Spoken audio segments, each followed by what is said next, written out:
Sejam bem-vindos, só vamos falar de MotoGP e sejam também bem-vindos ao rescaldo do último grande prémio da temporada em Valência. Voltou a cumprir-se a tradição de a temporada terminar no circuito Ricardo Tormo, depois de no ano passado, como bem se recordam, a época ter sido concluída em Barcelona devido às inundações na zona de Valência.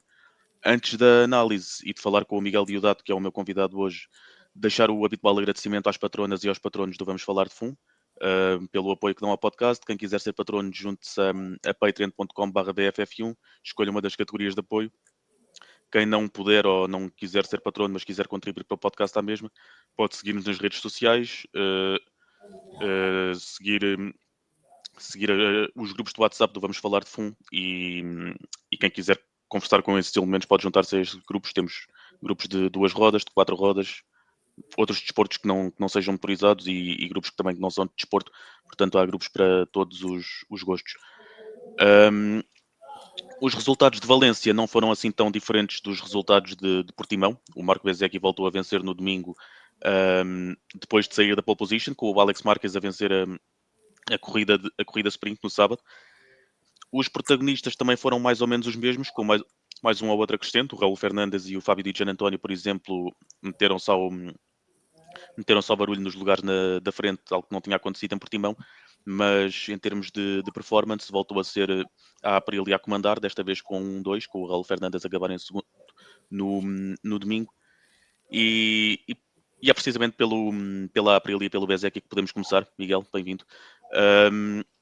Mais uma vitória do Marco Bezzecchi, mais um grande resultado para confirmar um excelente final de época, terceiro lugar do campeonato confirmado, e deixa água na boca para 2026.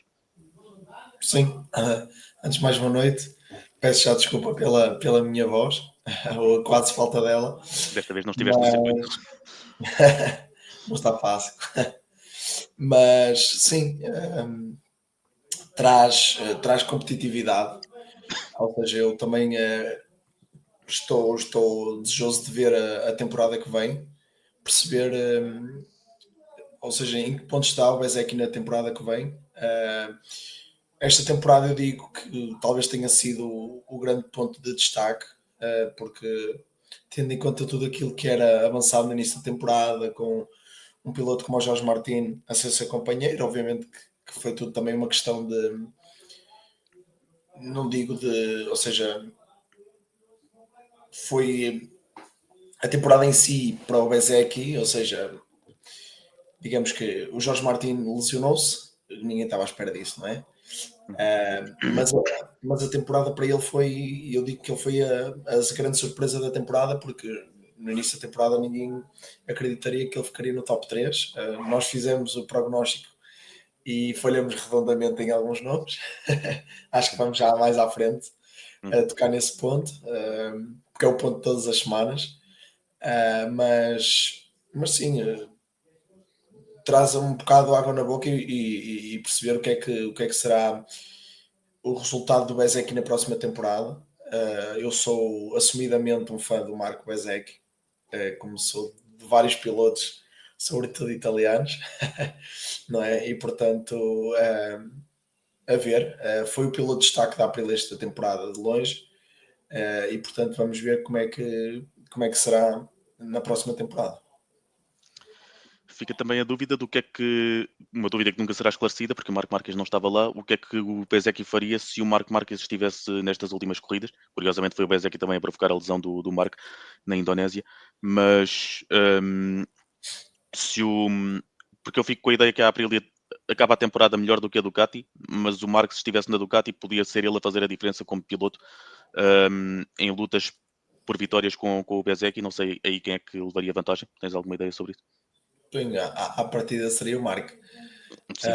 Mas ainda assim, eu sinto que, sobretudo no pós-Marco, mesmo a Ducati no seu todo tem perdido alguma força.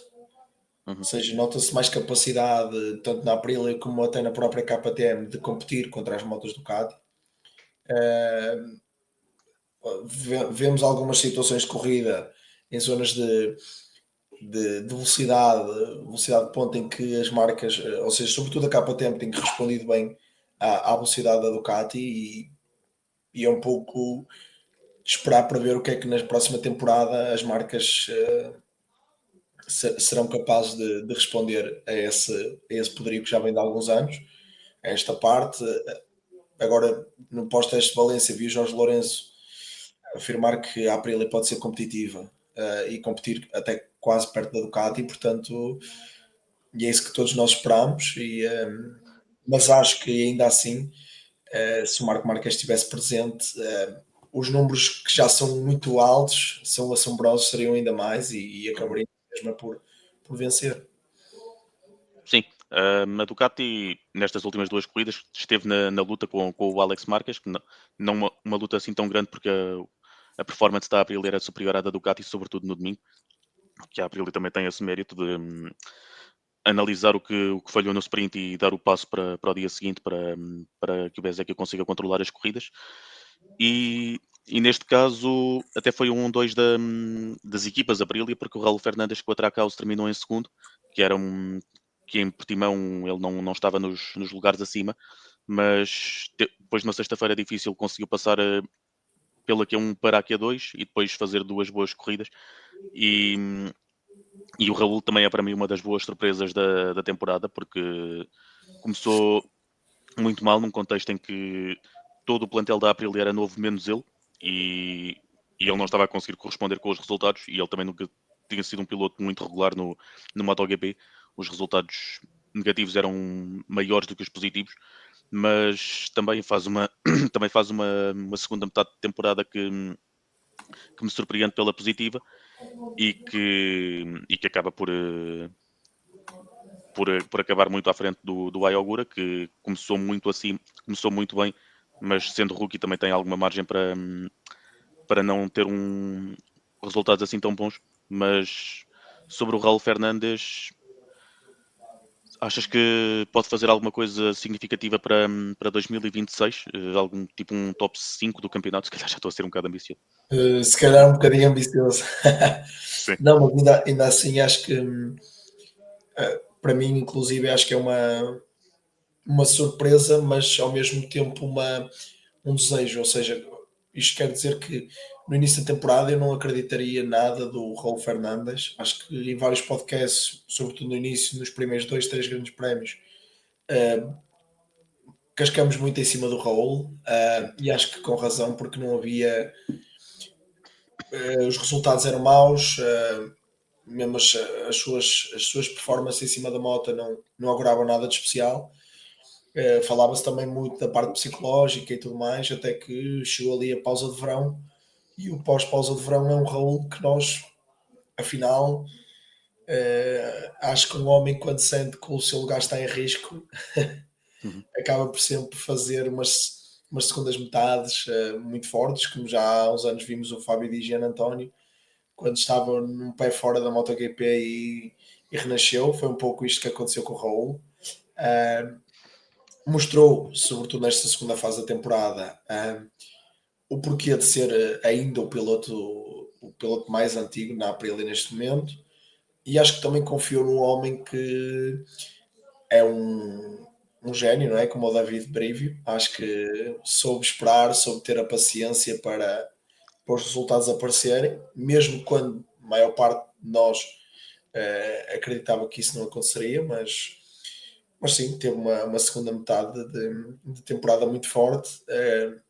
Agora, obviamente que na próxima temporada quase todos começam do zero, ou todos, não é? Começam de zero e, portanto, estou esperançoso para ver. Não acredito como estou no top 5, sim, mas até porque quero ver como é que sobe o nível de algumas das marcas uhum, das outras marcas que não a Ducati, e que são sempre, tem sempre dois pilotos, dois, três pilotos de outras marcas que conseguem ali baralhar um bocadinho as coisas, mas no top 10 não acredito, mas acredito que possa fazer uma temporada ao nível desta ou ainda melhor, sobretudo na primeira metade, que foi muito desapontante. Acho que será uma temporada mais tranquila, espero eu. sim. Falavas do David Abrivio e a Trackhouse, que depois dos problemas que a RNF teve, entrou no MotoGP, realmente acertou a ir buscar o Brivio como team principal. Um, E de resto falavas também da parte psicológica do Raul Fernandes, ele próprio admitiu que durante o ano esteve a trabalhar com um psicólogo para o ajudar a resolver alguns problemas mentais que ele tinha, sobretudo nas corridas, e realmente fez uma segunda metade de época mais confiante e mais rápido também, porque a Aprilia também deu esse passo em termos de ritmo. Para 2026, ficamos para ver como é que eles vão entrar no ano, porque o próprio Bezzecchi demorou a aprender como é que se pilotava a moto, falhava em algumas qualificações no início porque tinha essa dificuldade. O Jorge Martin nunca teve grandes prémios consecutivos o suficientes para perceber como é que se resolvia esse problema, da qualificação sobretudo, e, e a Aprilia é uma força a ter em conta. Uh, Vamos ver quantos pontos é que conseguem retirar ao Marco Marques, que vai ser de certeza absoluta a força dominante de 2026. Vamos ver quantas vitórias do Marco é que conseguem impedir. E vamos ver até que ponto a Aprilia consegue entrar numa luta, talvez pelo título de construtores, mas aí também 6 pilotos contra 4 é desigual, que a Ducati continua a ter 6. Mas vamos ver se a Aprilia consegue manter esta consistência da segunda metade da época durante toda a época de 2026. O Jorge Martin, falava eu, voltou neste grande prémio e basicamente não arriscou nada, um, porque por causa de receio de piorar a sua condição física. Não sei se reparaste no arranque da corrida, ele basicamente faz questão de sair da frente de toda a gente e garantir que ninguém o atropela na primeira curva, e basicamente faz as 2 long laps que tinha de fazer, porque vinha de 2 long laps do Grande Prémio do Japão por ter derrubado o Bezzecchi e depois volta a desistir. E 2026 vai ser um novo ano para ele, esperemos que sem o azar todo que ele teve. Em relação a Jorge Martin, não sei se tens muito mais para dizer. É uma época condicionadíssima por lesões e é muito isso. Certo, acho que isto também foi um pouco. Foi uma época, não é? Condicionada logo desde o início. Eu acho que ele teve o número um toda a temporada e quase não usufruiu dele, realmente, Sim, certo. porque foi uma temporada para esquecer.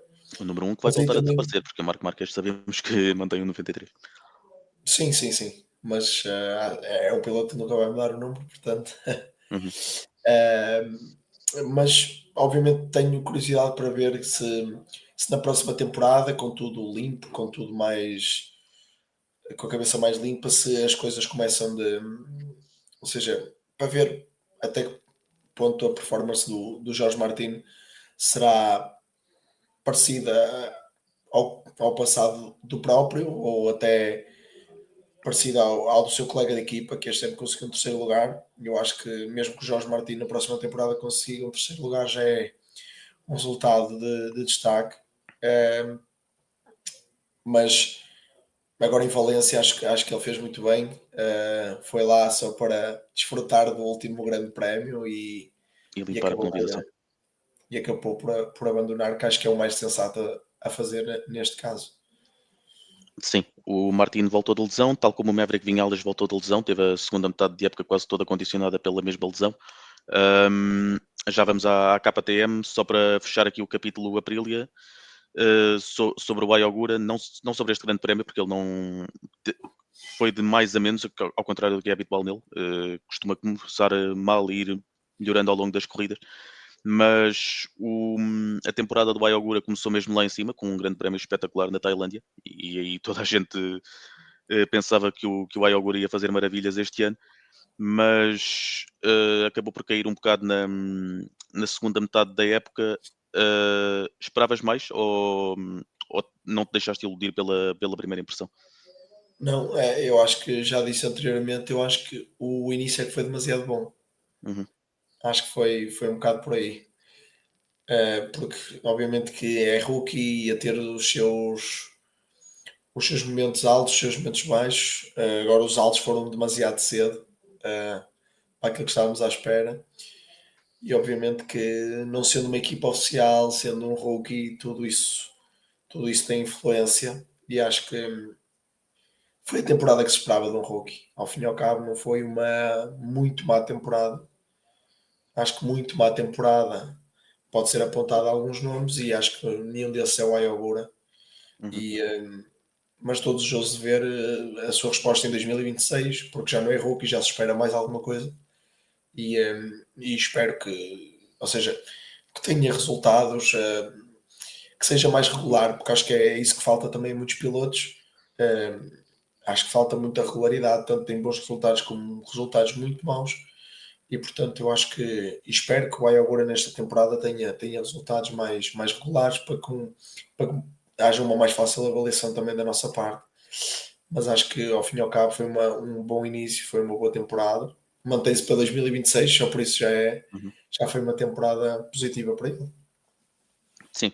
Em relação às nossas expectativas de início de época, e aí não falhámos, o rookie em que tínhamos mais esperanças era o Fermin Aldeguer, não tanto para o Augura e muito menos para o Somkiat Chantra, e acertamos. Um, e o Augura de facto sofreu o mal de começar demasiado bem e depois quando voltou a um nível mais de rookie as coisas complicaram-se, mas poderá fazer melhor no próximo ano se a Aprilia tiver uma boa máquina. Ele também não é um piloto que entra facilmente em pânico, portanto ele também tem calma e, e percebe que a moto o pode ajudar a ter bons resultados e vamos ver se consegue tê-los em 2026. Fechado o capítulo pela Aprilia, não querendo aqui desprezar o Lourenço Savadori, que até fez quase todos os grandes prémios, mas sobre ele não temos muita coisa a dizer, porque é piloto de testes e é normal que acabe em posições de pilotos de testes. Podemos passar para a Ducati, porque o Alex Marques fecha de forma, não diria perfeita porque não ganhou, mas fecha de forma altamente lá em cima uma temporada muito, muito consistente, muito bem conseguida, vice-campeão, uh, sem espinhas. Quem vinha atrás, o Bezeki começou mal e o Bagnaia começou sempre atrás dele, mas depois foi andando ainda mais para trás. O Alex Marquez aproveitou isso tudo, até ganhou os seus grandes prémios este ano e este fim de semana venceu a corrida sprint. Uh, Sem grande dificuldade, depois a Aprilia deu o passo no domingo e o Alex teve algumas dificuldades em acompanhar e parece-me que aquela gestão de pneus no final estava difícil e até acabou atrás do Fermin Aldeguer. Mas sobre o Alex Marques, pouca coisa negativa a apontar esta época. Sim, acho que foi uma época de sonho para o Alex Marques, tendo em conta que era um piloto que anteriormente se antecipava como um piloto muito inconstante, como o piloto do quase que chega, quase que. E este ano acho que foi uma grande temporada para o Alex. Ele em Valência já nem precisava de competir, digamos Sim, já assim, tinha o segundo lugar fechado há muito tempo. mesmo tendo ganho no sábado, acho que no domingo, obviamente acabou por. A questão dos pneus também ajudou, é um facto, mas víamos muitas vezes ele a ceder mesmo a posição, porque não era um segundo, um terceiro, um quarto lugar que para ele iria fazer grande diferença no fim do Uhum. campeonato. Havia testes para serem feitos logo no dia a seguir, portanto acho que foi só gerir, aproveitar as últimas voltas e ao fim e ao cabo foi isso que ele fez e portanto agora quero ver a resposta na próxima temporada, porque esta temporada foi de facto muito boa para ele e obviamente para o irmão dele então, mas como foi muito boa para o Alex, neste momento as expectativas estão bastante elevadas e portanto acho que nada que não seja algo igual ou até dentro do pódio será uma temporada um bocadinho decepcionante. Portanto, acho que ele já as colocou lá mesmo no alto e agora vamos ver a resposta dele em 2026. Tem o problema do Bayogura. Deu este espetáculo durante a época, agora no próximo É vamos ver. verdade? Mas sim, o Alex Marques teve a GP24 para esta época e realmente foi uma moto que foi bastante boa para ele e foi sendo consistente, não ao longo de todo o ano, porque isso é impossível, mas foi sendo muitas vezes um piloto a lutar lá na frente, foi ganhando quando podia até alguns grandes prémios que ganhou o próprio Marc Marques, por exemplo, acho que na Catalunha. Portanto, uma boa época do Alex Marques e também uma boa época, eu diria, do Fermin Aldeguer, que tendo entrado numa Ducati seria expectável que os seus resultados não fossem maus, mas cometendo também alguns erros ao longo do ano, normais para um rookie, acaba ali pouco atrás dos pilotos da VR46 no campeonato, portanto acho que o Fermin Aldeguer também merece aqui um elogio nosso. E esta corrida acaba inclusivamente à frente do Alex Marques, porque o Aldeguer, nos momentos em que era rápido durante a época, houve alguns grandes prémios que ele ameaçou mesmo ganhar e chegou mesmo a ganhar um. E portanto diria que tenho aqui uma palavra de elogio para o Fermin Aldeguer. O que é que pensas sobre esse piloto? Sim, eu acho que não está cá a pessoa que mais gosta do Fermi, Exato. que é a Rita, mas ainda assim ahm, foi uma temporada. Obviamente que é sempre uma temporada difícil, além de ser temporada de rookie, é aquela pressão de competir com uma Ducati. Ahm, Acho que foi uma temporada positiva para o Fermin, se bem que acho que ainda lhe falta ali um bocadinho de, digamos que, ler melhor as corridas, ou seja, eu acho que ele é muito. Isto é uma palavra se calhar um bocadinho forte, mas é a mais coisa que eu encontro agora, a mais certa, que é um bocadinho antidesportivo muitas vezes. Uhum. Ou seja, tem toques, tem situações de corrida que podia gerir de diferentes formas e acho que está ali a criar algumas inimizades dentro da grelha, porque existe sempre assim alguma aquela fome de jovem que entra na categoria principal, e que obviamente tem uma máquina que os outros não têm e uma máquina que lhe permite se calhar andar mais rápido. Acho que é a única coisa que eu tenho a apontar ao Fermino, porque ao fim e ao cabo acho que até a mim próprio me surpreendeu, porque acho que obviamente que temos que colocar todo o contexto, conduz uma Ducati, é um facto, mas ainda assim não é um piloto que eu aprecio em demasia, mas acho que foi uma boa temporada de início e obviamente que também já entra naquele lote de tem que andar ali. Ou seja, porque este ano, se ele conseguiu, o Pano vai ter que conseguir. Ou seja, nós vamos criando expectativas em relação a alguns pilotos e o Fermino, obviamente, que com tudo aquilo que. Só o simples facto de conhecer uma Ducati já lhe cria uma expectativa e uma expectativa que é criada por todos nós também. E portanto, vamos ver como é que corre a segunda temporada dele. Mas a primeira, ao fim e ao cabo, foi bastante positiva. Sim, não é, não é de todo o único piloto demasiado agressivo da grelha. Há Sim. alguns que nem, Não, nem, não, não. nem sequer são jovens que estão ali sempre a Certo. bater mota com mota. O sprint do Aldeguer até é estragado por uma manobra agressiva do Jack Miller, que o Miller foi penalizado por isso. E depois há o Franco Morbidelli, que podemos passar agora para a VR46, que passa grande parte da época com dive bombs que muitas vezes não lembram a ninguém. Hum, Esperavas mais dos pilotos da VR46 este ano? O DJ António acaba bem a época, acaba bem com o terceiro lugar, mas face à quebra do Banhaia, eu se calhar esperava que ou pelo menos um deles acabasse só mais perto ou mesmo à frente e foram algo inconsistentes, tanto um como o outro ao longo da época. O DJ António acabou à frente do Morbidelli, mas o que é que achas? Não, mas acho que é como eu também estava há pouco a falar, ou seja, existem muitos pilotos inconstantes, Uhum. como e depois quando na BR-46 eles nunca estavam, era muito difícil estarem bem os dois ao mesmo tempo. Sim, Quando estava bem o Morbidelli, estava mal o Digia, quando estava bem o Digia, estava mal o Morbidelli. Ou seja, acho que foi um bocadinho por aí, nunca foram os dois, nunca andaram muito perto um do outro, foi sempre resultados inconstantes, tanto para um como para o outro. Ainda assim, acho que foi uma temporada positiva para os dois, dentro daquilo que é o normal. Agora o Fábio Di Gian António acabou com dois terceiros lugares, não é? Na corrida sprint e agora sim. na corrida de domingo, portanto acho que foi um terminar de temporada bastante positivo. Mas pronto, também não chegaram ao PEC também por causa dessa inconstância, não é? Que foram sofrendo ao longo da temporada. com as paragens cerebrais do Morbidelli, por tudo, por alguns problemas mecânicos também. Portanto, acho que no fim das contas terminaram nos lugares que se expectava, que esperava deles e que esperava da marca.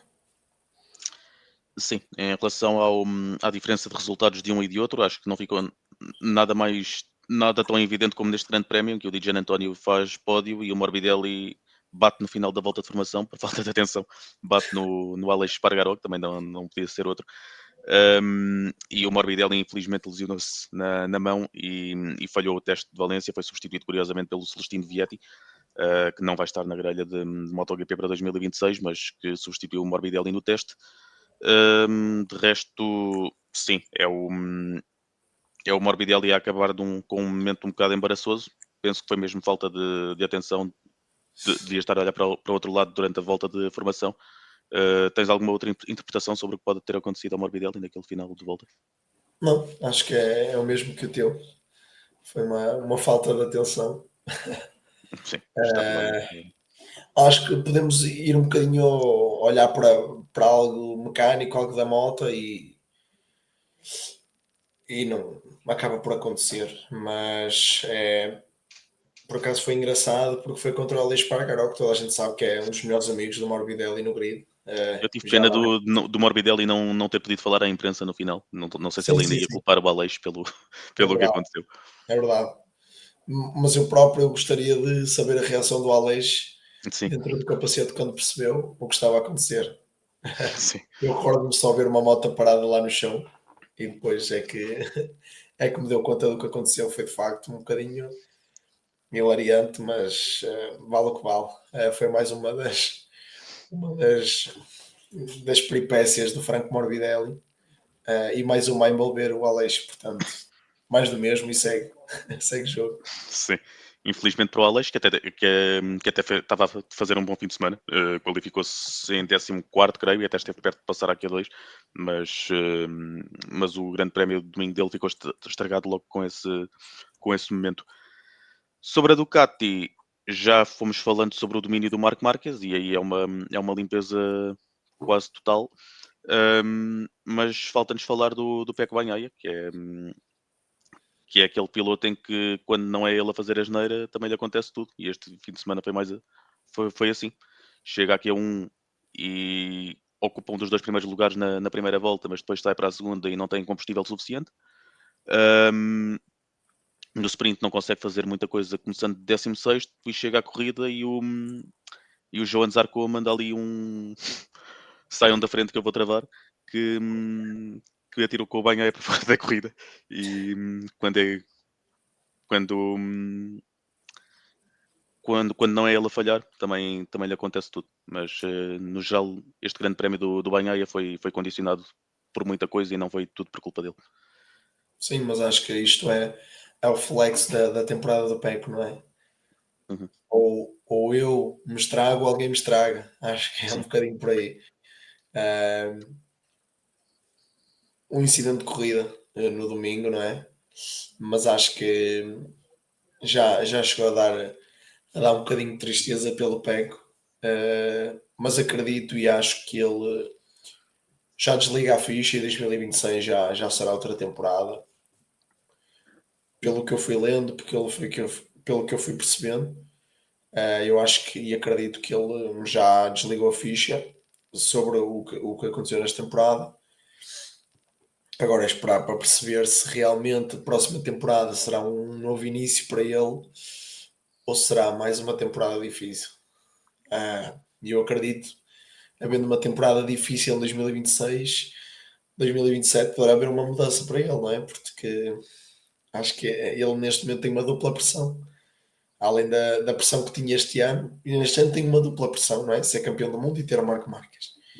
sim, Neste ano que vem tem três pressões, que é ser campeão do mundo, ter o Marco Marques e saber se tem lugar na Ducati em 2027. Portanto, acho que 2026 também será uma temporada muito boa e também ele mesmo precisa de ter a cabeça limpa, ter a cabeça fresca e bem, e bem oleada, digamos assim, para a temporada que vem, que será muito, muito difícil e muito exigente. Sim, mérito para ele nas entrevistas por não ter criticado nem demasiado a equipa por não lhe ter dado o combustível, nem o Zarco pela manobra do início da corrida de domingo. Mas sim, em relação ao que dizes sobre o Bagnaia, está certo. A dúvida agora é saber se a Ducati lhe consegue dar uma moto com a qual ele se consegue sentir confortável em 2026, porque basicamente só no Japão é que conseguimos ver esta época o que é que ele consegue fazer quando tem uma moto que se sente confortável, e que é uma amostra curta. Ele fez os grandes prémios todos e só e ganhou outros, mas só ganhou com mérito total no Japão. Um, e sim, para 2027 a dúvida fica porque pode realmente haver aqui ou o próprio PEC querer sair ou a Ducati querer que o PEC saia porque não está a dar o rendimento que deve, e até porque deixa depois de ser sustentável eh, uma época inteira, ou duas, neste caso, com resultados que variam tanto entre o muito bom e o muito mau, e muito mais os negativos do que os positivos. E, e sim, em relação ao PEC Banhaia, fica a dúvida. Ele vai voltar a ter o Marco Marques como colega de equipa. A comparação vai estar lá sempre, mas se ele conseguir entrar na época pelo menos como o segundo melhor, pode haver aqui algum dissipar desses fantasmas, mas com a Aprilia também tão forte, vamos ver como é que isso corre. Tens mais alguma coisa a dizer sobre o PEC Banhai? Tenho só a acrescentar que acho que em relação àquilo que tu disseste, ou seja, que vamos esperar para ver se é a Ducati que não quer continuar ou o PEC que não quer continuar, eu acho que o PEC neste momento não tem qualquer tipo de decisão. Ou seja, está num patamar que a Ducati decide, Sim, não é? Porque os resultados do PEC nesta temporada não têm sido que lhe atiram a decisão. Ou seja, se o Marco Marques amanhã quiser negociar qualquer coisa com a Ducati, pode, não é? Porque venceu. O próprio Alex Marques amanhã quiser negociar alguma coisa com a Ducati, se calhar até pode, sim, não é? Porque venceu, porque teve corridas em que foi muito forte, ficou em segundo no campeonato quando não era tão expectável assim. E o Peco, neste momento, acho que perdeu algum apoio da equipa, em parte, porque não é? Os resultados não acompanham, e depois do outro lado tens alguém que é um unificador, não é? Porque acho que este ano toda a gente achava que o espanhol vai chegar a uma marca italiana e que tudo isto vai ser tudo para o italiano e afinal não, o espanhol chegou e afinal adora os italianos e adora a marca italiana e está um casamento quase perfeito. E do outro lado está o filho da Ducati, que afinal não é ele o escolhido, e obviamente que neste momento eu acho que é isso. Acho que vai ser a Ducati que terá alguma palavra a dizer, porque os resultados do Pecco esta temporada não se justificaram para ele sequer exigir alguma coisa da parte da Ducati. sim. Hum, eu penso que o contrato dele acaba em 2026, depois não sei se. Acho que era mais por aí, a Ducati não querer renovar com ele porque não está a dar os resultados, ele também não querer eventualmente renovar. Mas sim, o Bagnaia nem no top 4 do campeonato terminou, foi ultrapassado pelo Pedro Acosta, que é o piloto que vamos falar a seguir. Uh, e eu sobre o Pedro Acosta só tenho a dizer que tenho pena que a KTM não tenha feito uma moto que fosse capaz de ganhar corridas este ano, porque ele, sobretudo por esta segunda metade de época, merecia muito. Um, Ele esteve quase a acabar com o dobro dos pontos do segundo piloto da KTM no campeonato, que foi o Brad Binder. Por isso, quando falarmos da Yamaha, também vamos falar da diferença do Quartararo para os outros pilotos, mas na KTM essa diferença entre o Acosta e os outros pilotos da KTM foi mais do que muita. E só ficou a faltar essa vitória. Sim, eu acho que não falhamos por muita previsão do Acosta. Eu pelo menos achava que o Pedro Acosta poderia terminar em terceiro, terminou em quarto. Certo? Acho que, mas também como disse anteriormente, eu acho que ele ainda procura muito aquela vitória, e muitas vezes eh, procura demasiado, não é? Uhum, Mas acho que é um piloto que vive numa estrada diferente dos outros, numa estrada diferente dos seus companheiros de marca e numa estrada diferente de muitos companheiros que estão neste momento na categoria principal. Eu acho que só 3 4 pilotos podem dizer que são, são estratosféricos, não é? E acho que o Pedro Acosta pode dizer que é um deles, porque vamos tirar o contexto, ou seja, o contexto de KTM neste momento é um contexto foi muito difícil, não é? Início de temporada, com a questão financeira da marca, a moto disponibilizada não foi a moto mais competitiva e viu-se pelos outros pilotos porque tiveram dificuldades em competir, sobretudo o Brad Binder, que era um piloto que se ambicionava mais. Na temporada passada do Brad Binder foi uma boa temporada. Este ano o Brad Binder, se me dissessem, olha, o Brad Binder sai no fim da temporada. Eu acreditava, porque foi uma temporada muito aquém daquilo que se esperava e sendo alguém tão, digamos, gostado, ou seja, a marca gosta dele porque ele assinou um contrato de vários anos e porque é um piloto já muito batido na própria KTM, mas o Pedro Acosta joga noutro campeonato. Acho que isso foi mais que visível várias vezes e, e às vezes dá-nos a pensar um pouco. Falava-se uma possível abertura de uma terceira moto na BR-46. Como é que seria o Pedro Acosta numa Ducati? Não é? certo. Numa moto tão dominante, numa marca tão dominante. Eu sei que no passado existia aquela rivalidade entre o Pedro Acosta e Fermin Aldeguer em algumas categorias inferiores. O Fermin Aldeguer já venceu. Mas dizem-me Uhum. assim: será que o Fermin é melhor que o Pedro Acosta? Na Não minha acho. opinião, não. E na opinião de quase todos. Ou seja, aqui também vemos que a máquina muitas vezes faz a diferença. E eu penso: como é que seria um Pedro Acosta numa marca como a Ducati, numa máquina, a conduzir uma moto Ducati? Até podia ser a BR-46, podia ser a Gresina, com qualquer uma, eu acho que ele seria competitivo, ainda mais. E acho que essa vitória já teria chegado, e não era só uma, era uma, duas, três. Era até o Marco Marques impediu de continuar a crescer no número de vitórias, porque acho que é um talento absurdo e dentro da própria marca e dentro do campeonato. A prova do talento do Pedro Acosta vê-se na tabela do campeonato. Ele acaba à frente de 4 motas da Ducati, o Bagnaia, as duas BR-46 e o Aldeguer, com uma KTM que até se falava no início do ano da sua crise financeira, da crise da marca.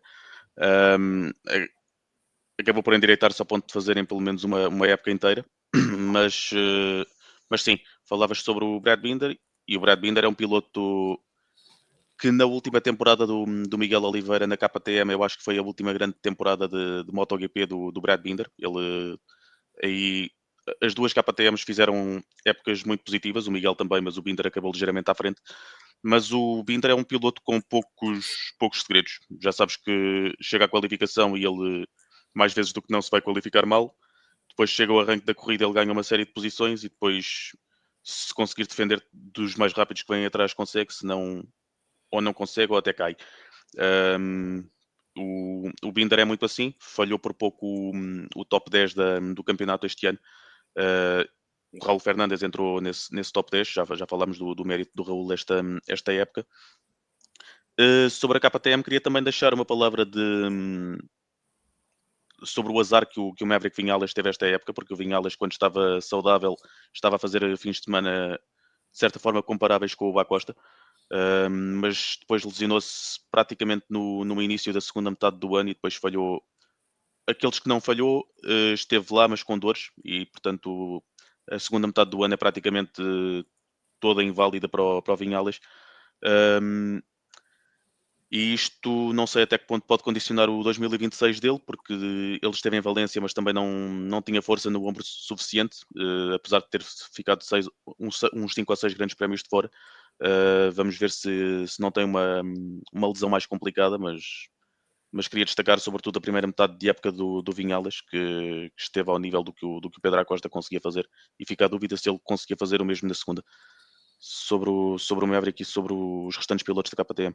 Sim, o Maverick até certa altura estava a ser o segundo melhor elemento da KTM. Obviamente que podemos se calhar tirar o Pedro Acosta obviamente da equação, não é? Uhum.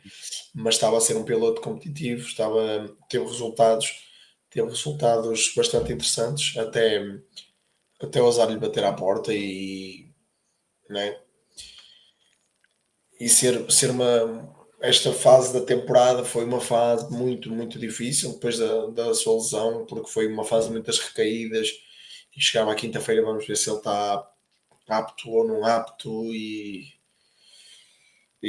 foi isso, mas no final das contas termina a temporada assim lesionado. Na próxima temporada fala-se da hipótese de trabalhar diretamente com o Jorge Lourenço, e é algo que eu estou expectante de ver se primeiro se concretiza e segundo o que é que isso pode trazer ao Maverick, porque eu acho que o Maverick é um bom piloto. O Maverick é um piloto que tem um estatuto alto e que merece estar no MotoGP, que inclusive é muitos pilotos que eu acho que não têm nem perto do talento dele, têm resultados bem melhores que os dele, mas também é tudo uma questão de, além da máquina, eu também acho que é uma questão do Maverick como profissional, não é? Porque já vimos no passado que ele, se as coisas não forem como ele quer, é muito difícil. Portanto, vamos esperar para ver a próxima temporada. Mas em relação à KTM, eu queria deixar também uma palavra de um pouco de tristeza pela situação do Enea, não é? Porque acho que sai da Ducati, obviamente que acho que era inevitável, não é? A sair da Ducati, vai para uma marca que tem graves problemas financeiros, sobretudo, e entra numa espiral muito, muito negativa, com resultados muito discretos, com exibições muito discretas. No geral, eu acho que foi o pior piloto da KTM na temporada inteira, pelo menos a nível de resultados, Sim, porque não me recordo, ou pouco me recordo de ver o Ené sequer num top 5, deixa eu ver ou aqui. agora não me recordo assim de algum resultado do Enem que a gente possa ter dito. Foi um grande fim de semana, foi um fim de semana do nível que Ele estamos faz habituados. ele faz um pódio na Catalunha, que eu próprio já não me recordava, mas ele tem aqui uma fase interessante com um quinto lugar na República Checa e um pódio na Catalunha, mas tirando essas duas, três corridas foi bastante negativa a temporada do Bastianini, ele nunca se conseguiu qualificar propriamente bem e depois chegava aos mesmos resultados que o Brad Binder, mas por um método diferente, que é na segunda metade das corridas ele conseguia subir o ritmo e depois recuperava alguma coisa, mas é Sim, muito comparável ao Binder. um bocadinho aquilo que ele fazia na Ducati. As segundas metades de corrida para ele eram bastante fortes, mas ainda assim acho que foi uma temporada muito, muito decepcionante, pelo menos para mim, porque acho que teve resultados muito, muito, muito, muito maus, não é? Para aquilo que era o nível que nos tinha habituado. Obviamente que também temos que ter tudo em conta, não é? Sobretudo a máquina, neste momento, acho que isso é, além do piloto, também é a máquina, mas ainda assim acho que foram muitos resultados eh, muito discretos, é como eu digo, só para ver. Eu não me recordava sequer do pódio e do quinto lugar na República Checa, porque quase todo o campeonato foram resultados muito, muito discretos portanto, acho que estou um bocadinho triste, mas ao mesmo tempo entendo a situação e a razão pela qual a temporada dele foi assim. Sim. Ahm, sim, em relação à KTM é aquilo que já destacámos, uma diferença bastante grande do Pedro Acosta para os outros e, e uma temporada que começou logo complicada com as dificuldades financeiras e que e que o line-up de pilotos era bom, mas que, sobretudo, o Enea sentiu demasiadas dificuldades com a moto ao longo de todo o ano. Falando de equipas que também têm um piloto a fazer a diferença, falamos da Yamaha, que é o Fábio Quartararo, que é o único piloto que consegue acabar no top 10 do campeonato, no nono lugar, sendo que o segundo piloto da Ducati no campeonato é o Jack Miller em 17º, portanto logo aí vemos a diferença do Quartararo para os outros. Este fim de semana voltou a ser um pouco assim. E o Quartararo é outro que se a Yamaha lhe tivesse feito uma moto melhor, ele podia ter feito mais coisas, até porque pole positions não lhe faltaram. Sim, eu acho que o Fábio está naquela equação do Pedro Acosta. Pilotos fora da caixa, Sim, pilotos de outro campeonato. Um, e obviamente que se tem notado ao longo dos anos e sobretudo este ano, porque acho que foi um ano muito, muito, muito, muito fraco da Yamaha, porque eu vou-me sempre lembrar do Tardosi a dizer que eles seriam uma segunda moto nesta temporada. hum, E a verdade é que não correspondeu àquilo que eram as previsões. Uh, Infelizmente também para todos os pilotos envolvidos, não é? Da parte que nos toca a nós, infelizmente para o Miguel Oliveira, mas na parte que toca ao campeonato, eu acho que infelizmente para o Fábio Quartararo. uhum, Entendo que o Fábio Quartararo respeita a marca, gosta da marca e tem assinado um contrato que se diz muito chorudo, mas acho que infelizmente para aquilo que seja as suas ambições enquanto piloto e sobretudo enquanto piloto que se espera campeão, porque eu acho que ele, apesar de tudo, é um piloto ambicioso e que gostaria muito de ser campeão do mundo.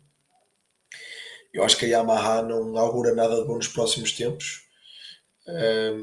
Mas é como eu digo, é esperar para 2027, perceber como é que as marcas se adaptam, como é que toda a gente se adapta a este novo regulamento, novo que é velho, não é?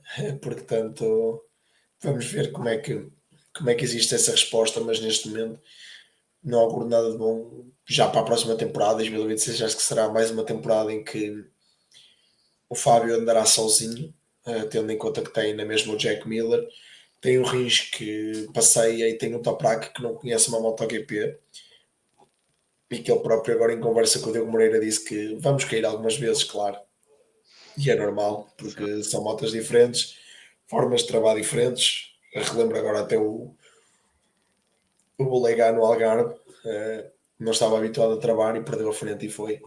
Sim. Porque acho que vai ter, tudo é uma adaptação e portanto eu acho que 2026 será mais um ano em que andará o Fábio sozinho a tentar levar aquela moto para a frente, não é? Porque o Fábio é o Fábio, acho que é de um patamar diferente. Sim. Para além do Toprak Razgatlioglu, a outra novidade da Yamaha em 2026 vai ser o motor V4, que tem sido testado pelo Augusto Fernandes nas suas aparições como wildcard nestes últimos grandes prémios. Também não tem dado os sinais mais animadores, confesso. Não só pelos resultados do Augusto, que um resultado de um piloto de testes também nunca vai ser o mais animador, mas os sinais que o ritmo da moto dá com aquele motor também não são muito positivos, mas seja como for, a Yamaha vai avançar com o motor V4.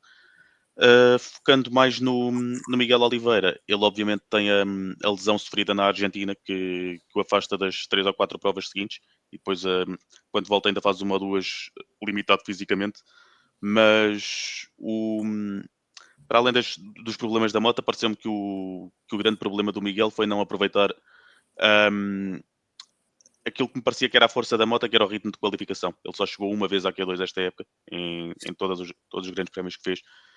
Um, e depois a força dele é endireitar de certa forma nas corridas, mas só consegues endireitar até certo ponto quando partes tão atrás. Portanto, acaba por ser uma época, acho que temos de admitir que é decepcionante para o Miguel Oliveira na sua despedida do MotoGP, pelo menos para já. Sim, acho que foi uma temporada em que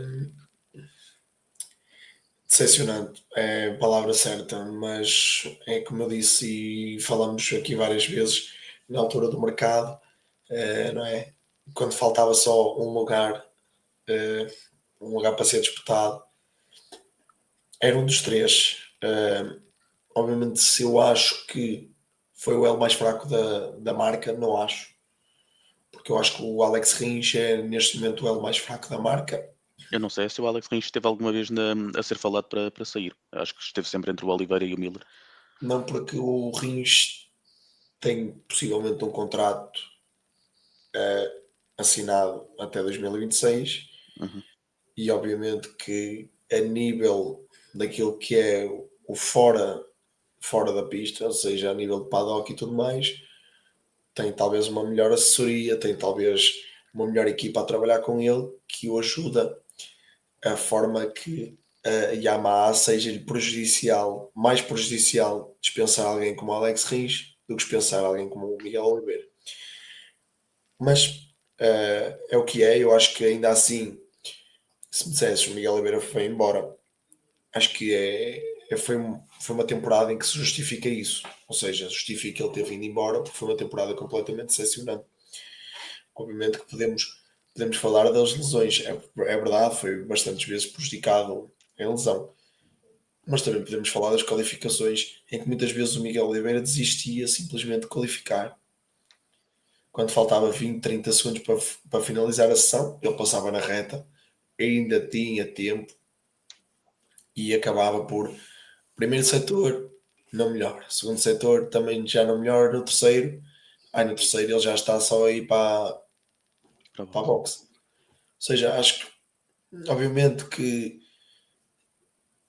a lesão prejudicou, mas ele também se auto-prejudicou em algumas corridas, na minha opinião, porque é isso. E ele também, os resultados não eram tão bons, porque ele também qualificava mal. A máquina não ajudava, mas quando havia hipótese, ele também não dava mais por isso. Né? Ou seja, acho que acho- ele em corrida foi mil vezes melhor do que foi mil vezes melhor em corrida do que em qualificação. Uhum. Só que era muito difícil fazeres uma corrida de trás para a frente, Sim. tendo, não é? Tendo também uma moto como a que ele tinha, foi uma temporada um bocadinho decepcionante. É por isso que eu digo: se me dissesses, opá, vai embora, percebes? Percebo. No fim e ao cabo, é como eu disse, estamos num desporto em que não há tempo para esperar. Tens dois, três bons resultados, ok, estás cá, é isso. Tens dois, tens três, estás em competir com outros por um resultado melhor. Não dá, não dá. A certa altura a Yamaha teve que tomar uma decisão. Mas é como eu digo, não acho que tenha sido a decisão correta, mas ainda assim entendo, porque tinha que ser um deles três a saltar fora e acabaram por escolher o Miguel. Entendo isso. Sim.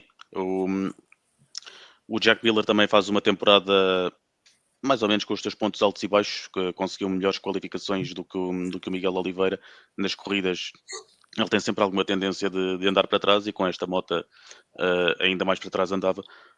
Um, mas acaba no 17º lugar do campeonato como o segundo melhor piloto da Yamaha, a uma enormidade de distância do Fábio Quartararo, mas isso também acabaram o Alex Rins e o Miguel Oliveira. Vamos ver como é que o Miguel agora se adapta às Superbikes. Vai já começar no próximo ano com a BMW no lugar do Toprak, precisamente que o substitui na Pramac. Falta falarmos sobre a Honda, que eu confesso que olhando para o início de época do Johan Zarco, podemos já falar aqui dos quatro pilotos de uma vez, porque o Chantra está um bocado num mundo à parte dos restantes três, mas eu olhando para a primeira metade de temporada do Johan Zarco não esperava que a segunda desiludisse tanto do lado dele e acabou por ser o Luca Marini a fazer os principais resultados, mas também, o Joan Mir também teve os seus pontos altos, mas eu achei correto que fosse o Luca Marini a conseguir os pontos suficientes para que a Honda subisse um lugar nas concessões. Portanto, eles saltaram do ranking D para o C e conseguiram isso graças ao sétimo lugar conseguido pelo Luca Marini. Em traços gerais sobre a Honda, o que é que pareceu? Sim, acho que foi um upgrade gigante em relação à temporada passada. Certo? Ou seja, e agora também pensamos como é que seria a Honda a nível de marca se tivesse um quarto piloto, não é? Porque ao fim e ao cabo Uhum. tínhamos o São Kiat, que acho que foi um pouco. A mim custa-me culpar o próprio piloto, não é? Mas obviamente que notamos que não tinha o nível, não é? O nível Sim. necessário para sequer competir quando o Daniel Algado na Moto2 teve quase Uhum. o mesmo tempo do que o São Chiat numa MotoGP, nós pensamos muito bem o que é que temos aqui. E obviamente que a Honda também percebeu logo que, não é? Teria ali algum problema, até abdicou desta situação dos asiáticos, da cota dos asiáticos, porque mais vale crescer como tem crescido e como cresceu esta temporada. Acho que teve resultados. Neste momento já não é a pior marca japonesa. Certo. Ou seja, eu acho que gostaria de ver até como é que seria a Honda se tivesse um piloto do nível do Fábio Quartararo, não é? Uhum. Portanto, a Yamaha tem essa sorte e a Honda não tem, apesar que tem o Zarco, que é um, um piloto que eu adoro, pessoalmente adoro, mas também concordo contigo. Eu acho que o auge e o ponto alto para ele foi a vitória alemã, e acho que a partir daí ele percebeu que está feita a minha carreira, está feito o meu, está feito o meu ano, e obviamente teve se calhar uma segunda metade mais decepcionante. Agora em Valência, agora o próprio incidente com o Peco, acho que é um bocadinho, que não é um bocadinho a imagem dele, acho que é um Não. bocadinho, Entrou descontrolado, parece, mas não costuma ser assim. sim, parece até um piloto inexperiente, não é? Uhum. Sendo alguém tão, eu digo que é um senhor das motas, não é? Porque é um homem que já anda nisto há muito tempo, que percebe daquilo e que compete como poucos, e foi um bocadinho, foi um bocadinho surpresa a forma como vi este incidente com o Peco. Em relação ao Luca e ao Mir, o Luca teve resultados bastante bons, mas eu acho que o Mir também. Agora o Mir tem uma certa amizade com o asfalto, e eu acho que é isso que o leva muitas vezes a ir até lá e mais à frente até à gravilha, não é? E na sprint fez questão de levar o colega de equipa com ele para a Gavilha também. Certo, certo, exatamente. Mas ainda assim acho que, se não estou em erro, tem 2 pódios esta temporada, portanto acho que no fim de tudo foi uma boa temporada para a Honda, porque sem ver eu acho que dobrou ou até triplicou os pontos da temporada passada, e portanto acho que foi uma boa temporada, mas é como eu também disse anteriormente, depois de perderem o marca, eu entendo que a própria marca sofreu bastante com isso, já todos os outros resultados eram muito maus. Neste momento foi o ano zero, foi um ano de reconstrução e de perceber, seja, digamos que é um ano limpo de tudo, e acho que foi um ano positivo para a Honda, apesar de tudo. Muito bem, fica feito o rescaldo ao Grande Prémio de Valência, que foi mais um balanço do ano de 2025, porque o Grande Prémio de Valência também não teve assim tanta coisa a acontecer. Um, Este foi também o último episódio que fizemos este ano para a Bola TV, a quem agradeço a oportunidade de ter transmitido este podcast no seu canal de televisão.